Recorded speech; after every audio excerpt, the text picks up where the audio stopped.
I still love you.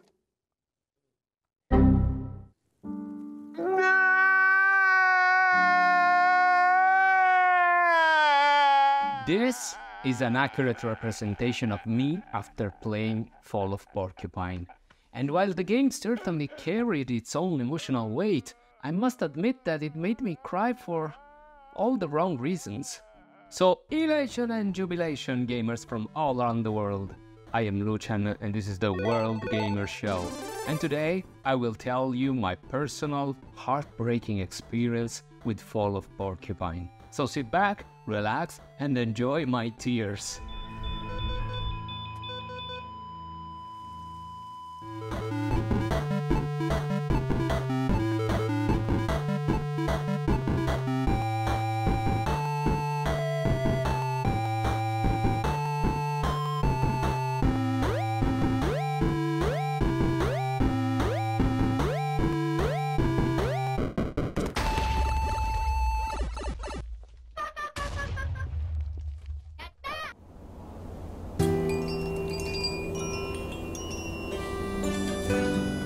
Fall of Porcupine is a narrative adventure game developed by Critical Rabbit and released in 2023 for all major gaming platforms: PlayStation, Switch, Xbox and PC. A review copy was provided and I tested the game on PlayStation 4. Fall of Porcupine is localized in English, French and German. Fortunately, there are also a ton of accessibility options, including a font size adjuster, which I'm always a big fan of, as I can't stand losing vision over those teeny tiny subtitles in some games. So I think the choice of including this kind of options should always be applauded.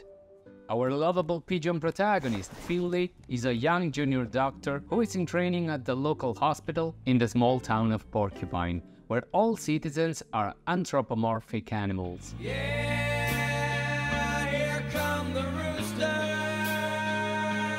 Yeah! The 2D artbook style graphics are one of the best aspects of the game. It's cute, cozy, all characters have big sweet eyes, and it's all so lovable and surreal in a way. And it creates a great contrast with the very practical problems that the town and the hospital in particular have to deal with. The characters are among the strongest points in the world of Porcupine. Their reactions are very believable, and even characters you don't agree with feel human in spite of their anthropomorphic looks. It is a pleasure to wander around the game world and lose yourself in. In fact, when you're not doctoring, you are allowed to explore the town and interact with the lovely people during your free time. It's all well balanced, and Finley has a cell phone that allows you to read messages from other NPCs and even get to know a little bit more about their backgrounds or receive indications on what to do next. With Finley being a doctor, your job is to take care of patients, and you really get to establish a bond with them. An emotional connection that really makes you care for them. Their appearances might look cartoony, but their personality is not. Each reaction is rooted in reality. It's believable, and that's what makes you ultimately care for them, as if you were truly their doctor and that their well-being depends on you. And it's not just the NPC's reaction that's believable. Finley's character really shines in this story. You get to explore his personality, his thoughts, and even his subconscious in some cases. It all works really well together, combined with the interesting plot points to bring you a compelling and thought-provoking story. As it often happens in the narrative adventures genre, the gameplay here is reduced to the bare minimum to let the story drive the experience. But I can certainly appreciate the variety of minigames and puzzles that the game throws in to spice up the gameplay. Some are logic-based riddles that will test your brain, others will test your reflexes. For example, our Finley, besides being a junior doctor, is also pretty talented at sport games, like basketball, and he shows no remorse for thrashing his friend and co-worker. And he's also skilled at football. I mean, look at him go! Controls in general feel intuitive and snappy, thanks to the full direct control over Finley, and he can even jump and glide, even though these are mostly irrelevant actions, save for a few exceptions.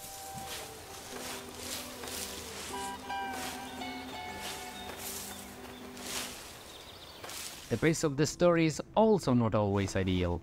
In fact, it can slow down to a literal crawl sometimes. It feels more like your favorite TV series, and even the best TV series has its filler material, unfortunately. And it's not like you can simply stop the game at any time without losing progress, as you're forced to rely solely on autosaves and checkpoints, which unfortunately are often too distant from one another, sometimes forcing you to repeat huge chunks of the game if you happen to resume after a long session without checkpoints. I think a good solution would have been to let you save any time you enter each location, rather than at specific and arbitrary points in the story. In spite of this, though, exploring Porcupine is a pleasure, thanks to its immersive art style bursting with details, made even better by the original soundtrack that accompanies the game.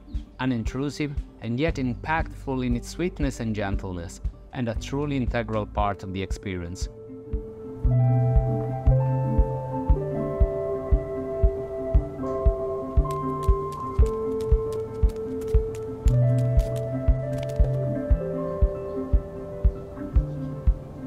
The small town is cozy, and yet a hospital is hardly ever a happy place for patients, and this creates a great contrast that was well mixed together and that managed to hold my attention. Or so I would say if my attention wasn't constantly disrupted by a myriad of bugs, glitches, and outright crashes, which show an optimization definitely below standards, even for an indie production such as this one. For example, you're going to read a lot in this game, but words often go out of the callout's boundaries or even outside the screen in some cases, preventing me from being able to read the full text.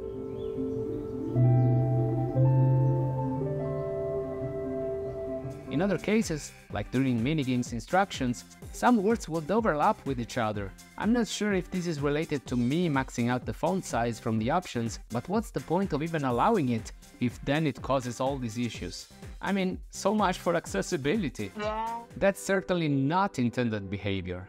Yeah, I know it's not like game breaking, but still, for a game that makes an immersive experience its focal point, these small things can disrupt the immersion in no time. Other visual issues include graphical glitches like this one here.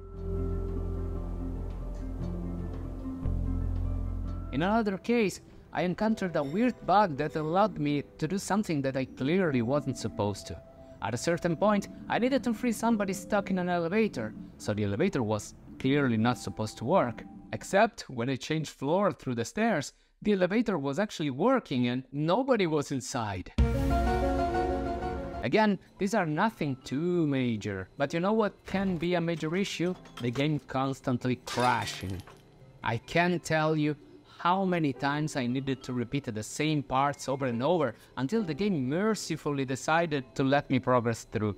It really gave me anxiety, especially because, as I previously mentioned, this game relies on an autosave system based on checkpoints, but these checkpoints are often way too far from each other. At a certain point, I decided that I couldn't do it anymore. Too many crashes sent me back over and over. I had enough. My disappointment is immeasurable, and my day is ruined.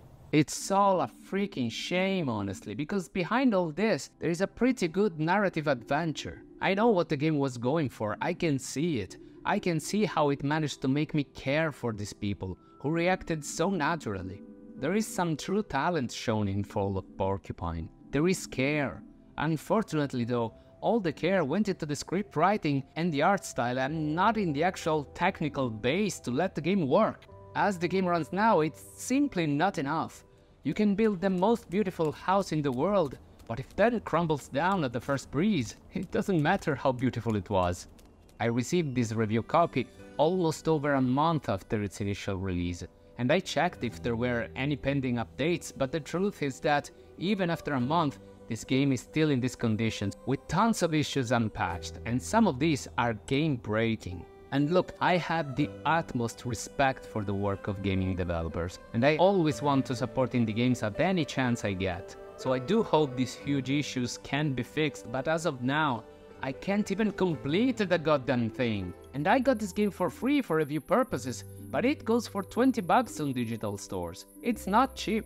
It requires a small investment for an indie game of this kind. It was since Silver Falls on the new 3DS that I didn't encounter such a glitchy mess, honestly. I'm not sure how it managed to pass any quality test. After the 10th crash, I wanted to cry, honestly, out of anger. because I felt this game was wasting my time, and I'm on a schedule not only on YouTube, but on my everyday life, as I also have family and a full-time job. Fall of Porcupine did indeed make me want to cry, but not quite for the reasons the developers were hoping for, I bet. I felt anxious, because I knew that every time I went through a door, the game could crash, and the fact that it has obnoxiously long loading times gave me enough time to dwell in the fear of having to repeat the same game portion again over and over. And with checkpoints this far away from one another, I wasted hours repeating the same parts. I pushed through as much as I could, but I'm not made of stone. I had to draw the line somewhere. And it breaks my heart to bash this game so much, because what I did manage to play, I loved it. So I guess my ultimate advice is, if any of the actual game description I provided you at the beginning of the video, together with the gameplay footage you've seen so far, made it sound like something you could enjoy, maybe wait some time and check if the issues have been patched, or possibly even wait for a discount. There should be an option for refund in some cases depending on the digital store, if you feel brave enough to try it anyway. On PS4, I had this horrible experience, that's what I can tell you. I could catch a glimpse of how good of a narrative adventure this game is, I just wasn't allowed to reach its depths.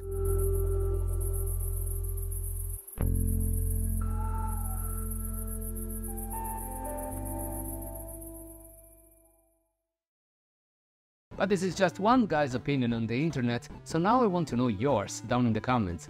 Did you play this game? What do you think of it? Did you experience any crashes? Or did your experience completely differ from mine? Do you plan to check it out?